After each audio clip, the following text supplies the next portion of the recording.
So the first question is kind of a common problem a lot of our clients are having is, what do I do with a highly appreciated investment that isn't performing very well in this market? The market's down, but it's performing worse than the market. Yeah. So we've got some of that within our practice.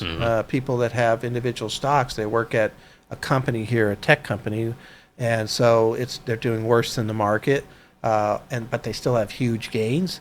We have some positions that we have. Even the S&P 500. I've got clients that have doubled their money in the Vanguard S&P 500. ETF DOL. They bought it back in 2011 or something. And one thing about ETFs is they're super efficient. They don't pay out a lot of capital gains. The bad thing is that you end up with a lot of unrealized gains that make it hard to make a change. So it's actually, there's a bit of math involved, and I'll give you some very simplified. Believe me, for those of you that are really good at math, that you're probably going to cringe at this, to be honest. But I have $1 million, let's say, and I double my money. I put in $500,000. I've got a $500,000 gain.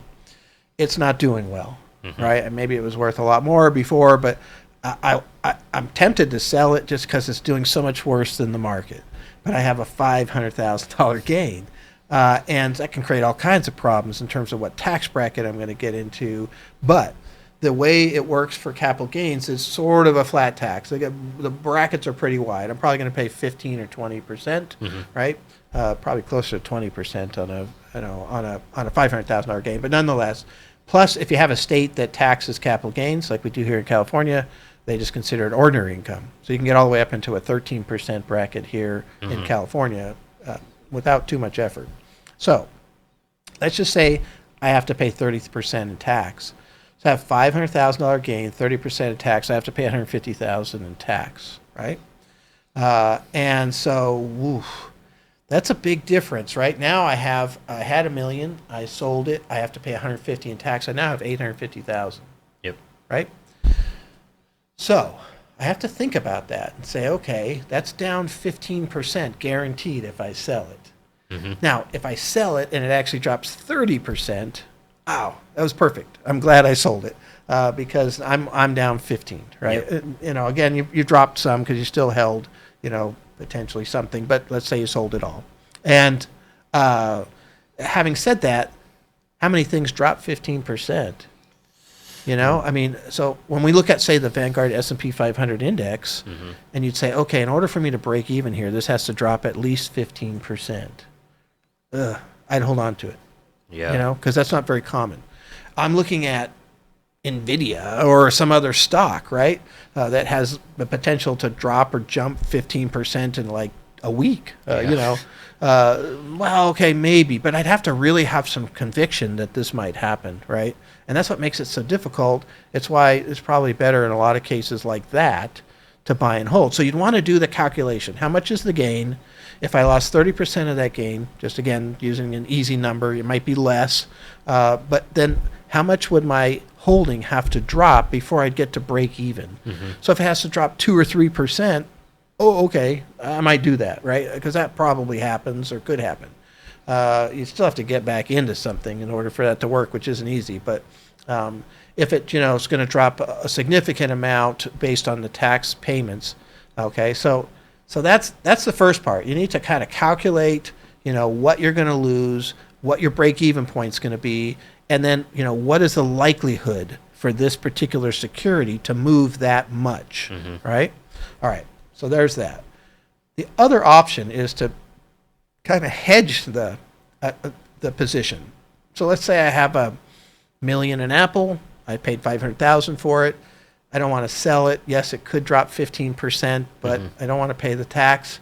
And so what I could do is I could go buy, an inverse position, like the ProShares S&P 500 inverse.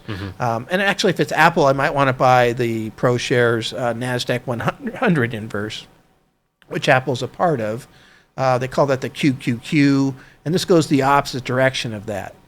Not perfectly, and these are not vehicles for the faint of heart. They do move pretty well evenly with these other pieces, but the object would be that if I lose 10% in Apple, if I could make 10% in something else, at least I've neutralized my potential loss without having to sell Apple, and I don't have to take the gain. The risk is the market goes flying up and I'm making nothing, because I'm making money on Apple and losing money on the inverse portion. So you literally neutralize. And again, I'm being very generic here. You won't actually neutralize exactly. There'll be some discrepancy between Apple and QQQs or whatever, right? But in general, that's a thing I've seen happening quite a bit recently. Matter of fact, there's been a lot of money pouring into these inverse funds.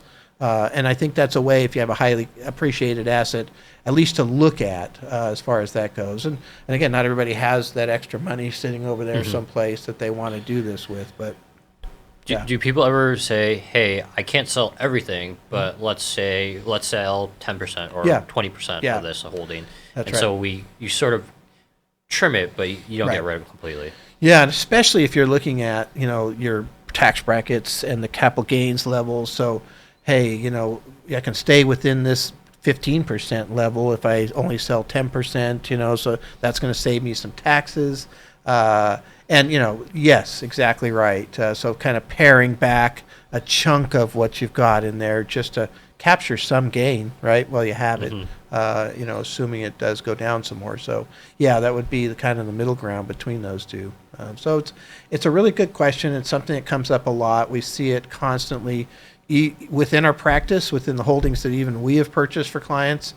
We see this within the Valley here. Silicon Valley is full of companies like Apple and Google, all of these big NVIDIA and all these companies that have had huge runs in their stock.